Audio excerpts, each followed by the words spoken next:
Is the work world confusing? Congested? Are you just trying to find your way? There must be a light at the end of this tunnel. Well, there's a way to find your calling, to find that job you want and deserve, when someone will come up to you and say, "You're hired."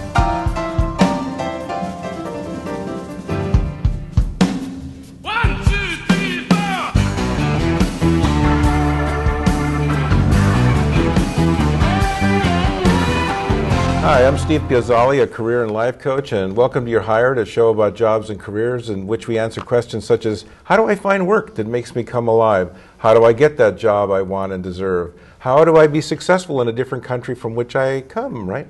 Well, we're going to answer those kinds of questions and many more by having on each show knowledgeable, lively guests, and we certainly have one today. Before I introduce her, though, I'd like to invite you to check out my website where we've added the 12 keys to getting a great job. You can sign up for my free career newsletter there, and you can find out about the career coaching I do. Essentially, what I do is work with people one-on-one to help them get unstuck and build momentum towards achieving their goals faster than they would on their own. This usually saves time, money, and a whole lot of stress, plus landing them in a better job that's a good fit for them. You can find out about all this and much more at www.bayareacareercoach.com.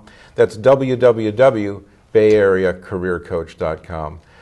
I want to introduce Angelika, did I get it right? Blendstrup? Perfect. Angelika is the founder and principal of Blendstrup Associates. She holds a Ph.D. in Bilingual Bicultural Education from Stanford, speaks at least 5 languages, specializes in individualized intercultural business communication training and accent reduction, is author or co-author of 2 books, Communicating the American Way, a guide to U.S. business communications, which we'll hopefully touch on.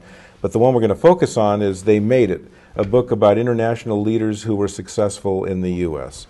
I welcome you to the show. Thank you very much for having me, Steve. So we'll talk about the book in a second, but why don't we start out with what you do and the path you took to getting here? Why don't you tell us just a little bit? Well, what I do now is, first of all, I love what I do. It's a fabulous job.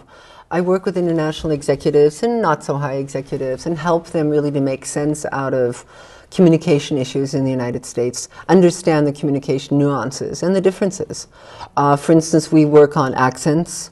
Don't get rid of them, but we work on those so they're understandable. And I swear Schwarzenegger is taking lessons on keeping his accent, not reducing it. California. Absolutely.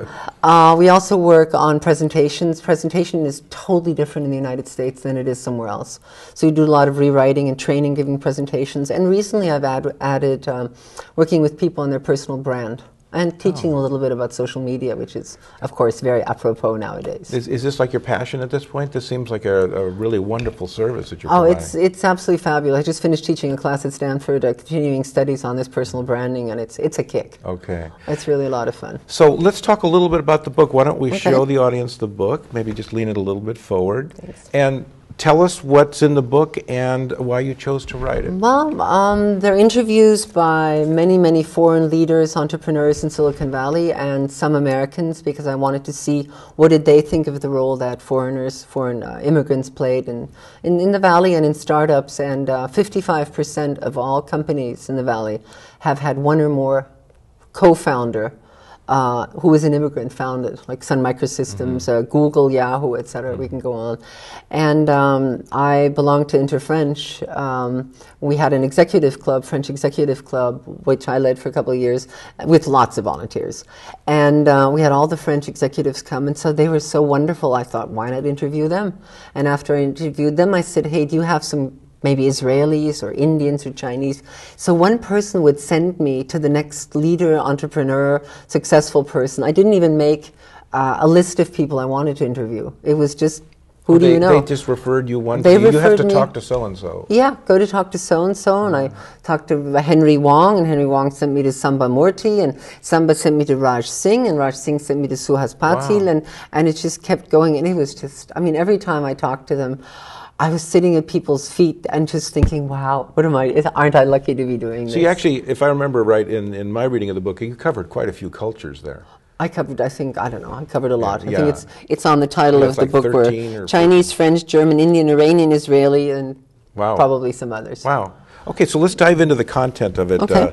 What were some of the biggest challenges that they reported as a whole? The challenges, obstacles they faced to being successful in the United States? The first one that's really funny was Marco Netto, who is French, and is now a senior vice president in worldwide operations at Amazon, and it was the food.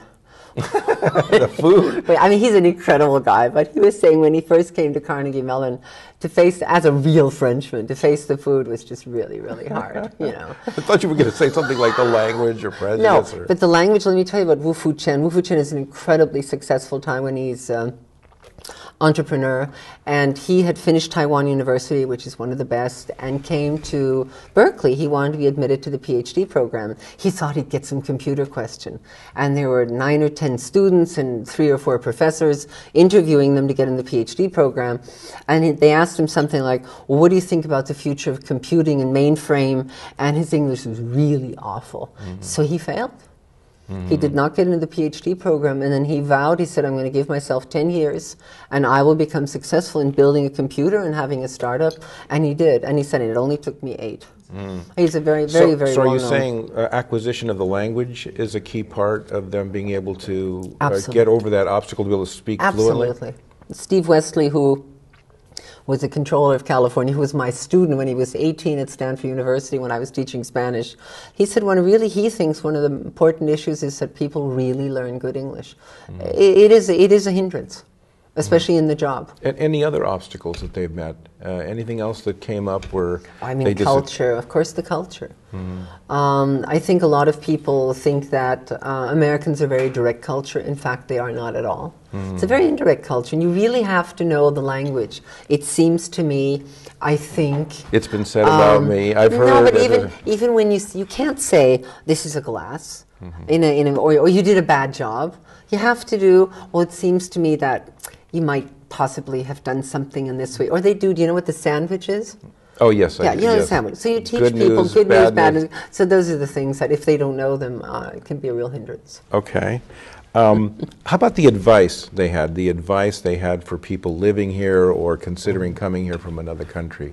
Well, I'm going to check. Besides going to the special restaurant. Right. Well, one talk about continue the restaurant theme. Samba Murthy, who's a serial entrepreneur, said this great sentence: "Life is not just spice and curry, so be aware of other things around you." And I think what he wanted to say is, don't stick in your enclave. Don't stick with Indians or Chinese or French or Germans or whatever. Get out there and see what else is going on. Eric Benamou, who is the CEO of his own Global Benamou Ventures, who is the chairman of the board of 3Com and POM, and fabulous man, was talking about that you really have to believe in yourself. The leap of faith, the analogy he gives in Indiana Jones and the Last Crusade, you know, he steps out and there's supposed to be a ledge, but of course he sees nothing. And then the minute he does step out, the ledge is there. So he's saying, you know, if you don't believe in yourself, who will? You've really got to take that leap of faith when you're going to do business. I guess you have in to the valley. face the fear and do it anyway, or to see the risk and take the chance, or is that part? I think a lot of the people that I interviewed, and I interviewed over 40, they believe in themselves. They have a very, very strong belief in themselves. Not in terms of they're snotty, arrogant, anything, but they have a vision and they think it's going to happen.